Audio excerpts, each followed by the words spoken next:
Nasa linya si Doktora Ana Marie Tabunda, ang Research Director ng Pulse Asia. Magandang umaga, Doktora Tabunda, ma'am. Magandang umaga po, Erin. Ay, ma'am, salamat po muli sa pasensya na kayo. Huwag ho kayong manawa sa amin. Talagang kami natuto at isang tawag lang kayo sumasagot ka agad. But anyway, Doktora, ito pag-usapan natin. Yung survey ninyo ng December bago magsara ang taon, umakyat pa yung rating ng Pangulong Duterte to 81 from 76. Tanong ng yung iba, yung mga oposisyon, napataas ang kilay, Doktora, parang hindi naniniwala. Pero yung mga supporter, palakpakan. Kami sa media, ma'am, ang tanong, bakit? Despite the fact na alam naman natin, galing tayo doon sa sinasabi parang mini-inflation, ang taas ng mga bilihin, mga gasolina, tapos tuloy-tuloy pa rin yung batikos, yung mga extrajudicial killing. Why is it going up or why did it go up, Doktora? Kasi po, yung sa tingin namin, kaya naman siya bumaba noong September. Po. Bukod sa isang controversial remark, meron po yung mataas yung presyo ng mga bilihin. Tapos, medyo hindi pa talaga stable yung supply ng rice. And ito pong December, bumaba na po. Bago pa po kami nag-survey, bumaba na yung presyo ng bilihin ng bigas. Yung pinaka-importante, bumaba presyo ng bigas. Nagkaroon ng stable supply.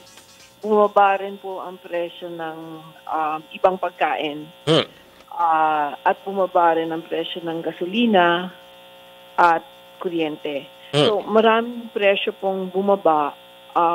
Kaya po, yung sa tingin ng tao, at least na na-address na po yung problema sa yung patuloy na pagtaas ng presyo ng bilihin. Natigil yung pagtaas. Tapos ang pinaka-importante po, ang pinakamalaga, yung presyo ng bigas at supply ng bigas.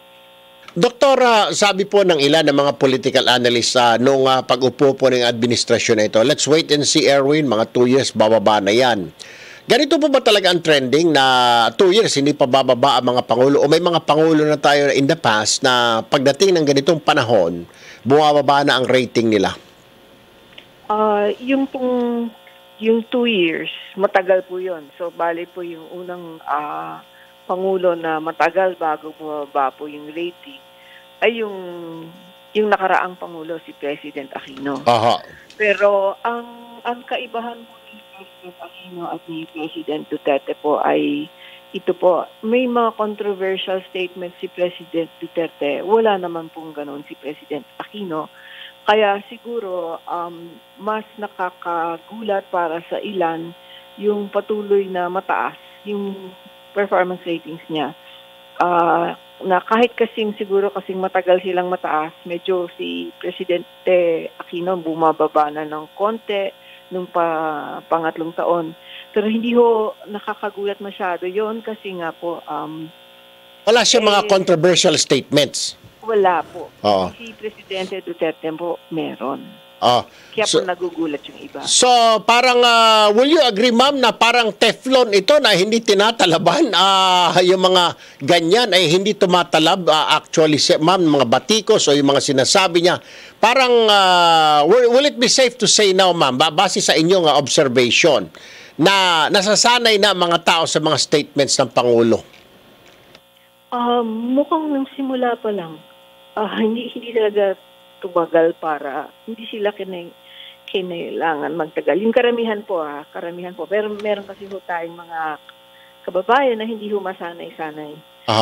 Pero yung karamihan po, yung ating Class D and Class E, parang simula pa lang, sanay sila. Na, minsan may masasabing medyo mabigat na bababa sandali.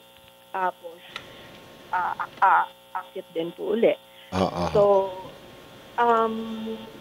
medyo Teflon siya sa batay po sa nakaraan no? Hindi ko pwede sabihin tuloy-tuloy na Teflon to, no? Mahirap po. Baka magkaroon ng panahon na pag pinagsama mo yung mga economic development, political development, hindi natin masasabing kaya niya to dalhin hanggang dulo ng kanyang administrasyon na kahit anong sabihin niya.